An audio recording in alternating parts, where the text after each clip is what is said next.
Big job ahead of Shane Waldron this year, their offensive coordinator, and he's kind enough to take some time with us right now. Shane, good morning. How are you? Good morning. Doing great, guys. How you guys doing? Well, we're doing great, and it looks like you got tons of weaponry. We'll dig into kind of what you're going to do this year, but let's just jump backwards first quickly because it was a really fun offensive year for you guys last year. What clicked for your offense? I think the guys coming in, after the quarterback competition kind of settled in, and Gino did a great job with that. Then his leadership really took over, and his ability to lead the guys, and I think players, really took some great ownership of it, especially going into that opening game there, and from there, we had our ups and downs like every NFL season, but by and large, I was really proud of the group and the way they stuck together and came together. When did you know with Gino? When did you know that he could do what he was capable of doing? I think the thought behind Gino was right from the get-go, just being around him a year earlier as a backup there, and just seeing the way he approached every day as if he was a starter, with his mindset and his preparation.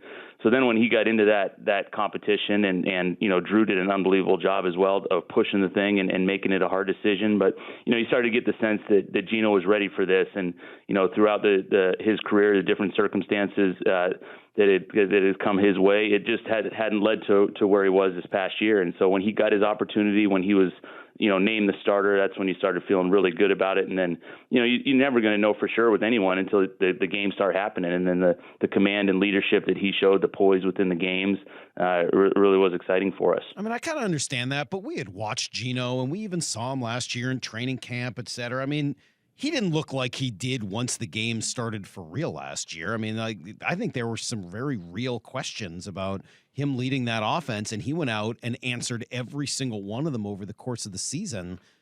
I don't know that I can ever recall seeing dramatic improvement quite like that. Yeah, I think, and you go back to, I know Gino's expectations of himself and the confidence he had in himself. I think that was more based on the opportunity that was presented. And I think, throughout some of the different chances and opportunities he had prior to this past year, he didn't have the chance to have the full season at his disposal right there. And so it was fun to let him take it and, really see his confidence, unwavering throughout his time and really show up on the field. So what can he do now to build on that for this year? What's the next step for Gino? Yeah, I think Gino is really maintained that hunger, that chip on his shoulder, and that work ethic. So, he came in right away at the beginning of our off-season program here in great shape, ready to throw, in really mid-season throwing shape, and really took the step early on now of taking on that leadership role that he left off with at the end of the season. So it'll be exciting to see Gino. I think hard work pays off for everybody, and all he's done, since he's gotten this opportunity is work harder and harder. And so it'll be fun to watch him continue to grow. And I think everyone in this league, every player and coach can always grow every season. And so I think he's continued to do a good job, especially in this off-season program. As you look back at just the pure football of it, Shane Waldron here with us, OC for the Seahawks, where do you think, just from a pure football quarterbacking perspective, there is still room in his game to grow? I think every rep you get at the quarterback spot's another chance to bank a memory of how a play went down or how a coverage played out. And I think every live game rep that he's able to stack is just one more that he can put in the memory banks that might come up, because a lot of these situations may only come up once or twice throughout the course of an entire season. So the more of those that he can stack, the more moments, in the fourth quarter of the Rams game, for example, or, some of those critical crunch time situations, end of the half against the Saints, those are great moments for him to keep learning from and growing from and taking those times when he was able to execute at a high level and then apply them again in the future. So what do you mean by that? Is that a matter of just understanding situations? Is it seeing something a defense does that you remember for the next time? What do you mean by that? Yeah, I think it's a combination of the two. I mean, anytime at the quarterback spot, he can have some anticipation prior to the snap of what's about to happen. That's going to be an advantage. It's such a hard position to play. There's so many nuances and so many variables every single snap that I think the more he can, have those experiences, the more times that he's able to live through some different situations. I think those are things that he can stack and learn from and move forward in a positive direction with. So, Shane, I've been told I'm old and outdated. And I'm going to play some sound here in our little segment we call Blue 88, that it's just not the way it used to be when I played last century and everything else. Oh, geez. Yeah. But I've told Salk before, like the most humbling tapes as a QB, especially in the off seasons that we used to have in the NFL, were the sack tapes and the interception tapes. To walk through those with Mike Holmgren and to really, to dig into the sack tape and the turnover tape, those were hard to do. Do you guys, I know players are different today, they get treated differently. Do you guys even walk through the sack reel? Because to me, that's the one, Shane, where, gosh, if he can just cut down on, a Sure. sack a game, or, you eliminate 10, 15 of those negative plays. Do you guys still do that in this day and age? Yeah, we go through the self-scout. Like the first thing we did was go through the self-scout and, good, bad, and ugly. And so, as we don't do the old school, and I have done it before, the sack tape or the interception tape where you're finished with that and you're ready to retire on the spot and move on to the next profession. But no, we go through the self-scout and give it a good, honest assessment, and there's plays that'll pop up. One of the last ones we watched, there's a fumble, and we talk about the pocket ball security all the time, and those moments where you have to grow from. And so we'll hit those right at the beginning of the off-season program, really understand what the issues were. But then it's more of going with that positive growth mindset of moving forward and, what's the next best play you can make. And that's really all you can control at the spot. How excited are you for Jackson Smith and Jigba? Jackson's been great. It's fun to get the whole rookie class in here right away, and get those guys in for rookie minicamp, and then have them staying around as phase 2 continues here. But Jackson's fit right in. He's going to be a guy that's going to pick the offense up right away. He's already got such a good natural feel for the defense, for coverages. How to get open, get in and out of routes. And I think even though there's some stuff where we're progressing him into the mix right here, you can already see some of those things flashing even in the walkthrough settings. How about just a little first impression? And I know it's not your first impression. You were in meetings and you went to workouts and all the evaluation that led up to the draft. But how about when they actually put their Seahawk uniforms on, and the offensive players? We'll stick to those guys and not the defensive side. But your first impression, through rookie minicamp of a few of your rookies, and Mike hit you with Jackson. How about Zach?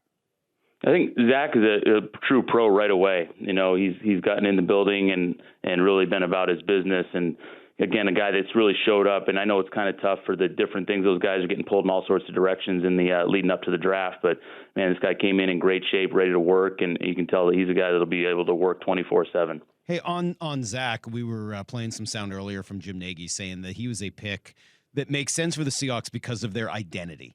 That he's an identity pick, that you can't be in a situation where if Ken Walker goes down, all of a sudden you lose who you are as an offense. Is that how you think of it? I mean, do you think of your identity and kind of what that offensive style means to you along the way? Yeah, knowing that we want to have that good marriage of the run and the pass and being balanced with offense. The one thing, I think this came up before when we talk about, starters in the NFL and who do you consider a starter? And in my mind, you talk all the time about, that second tight end if you're a 12 team, you're that third receiver if you're an 11 team. I also think that second running back is in my mind just as important as any starter on the field right there. Just knowing the landscape of the league and that a 17 game season plus, and knowing that the ground and pound can take its toll on some guys. So I think having a balance, and multiple guys, and with Zach and DJ Dallas is going to push him with everything he's got, and he's been doing a great job. And then Kenny McIntosh coming in the door. So I think that second/third running back, those guys get in, they play a lot, they contribute on special teams, and it's an important part. Going back to your original point of our identity on offense and the ability to have a guy that can run it just like the starter would be. How about your two big men, your center and your guard on LSU and Michigan? What kind of impression did Olu and Anthony make this weekend? Yeah, I think both Olu and Anthony, you can tell the guys that came from big programs have played, in the national spotlight there. So when they came in here, I don't think it felt like it was too big for them. They're just able to slide right in and really get their grasp on a new system. I think you really see Olu's control right away of the offense, and at that center position, knowing that that'll be a great competition with him and Evan and Joey there to take that starting center role. So the first thing we're looking for is what type of command and control that player can have, and he's really demonstrated all those things in the early stages. And then Anthony is just an impressive physical guy as far as a big offensive lineman that really shows that ability to bend and play underneath defenders, and so it'll be exciting to add him into the mix of the competition with what we feel like is a pretty good group of interior players already on the roster. I don't always trust Wikipedia, largely because somebody goes and changes my middle name to Xavier all the time, from what I understand. So I always take it, with a grain of salt, and I don't take it as pure gospel. But, as I look at your Wikipedia page, is it true that you went from Bill Belichick in 08 and 09 to BB&N in 2011?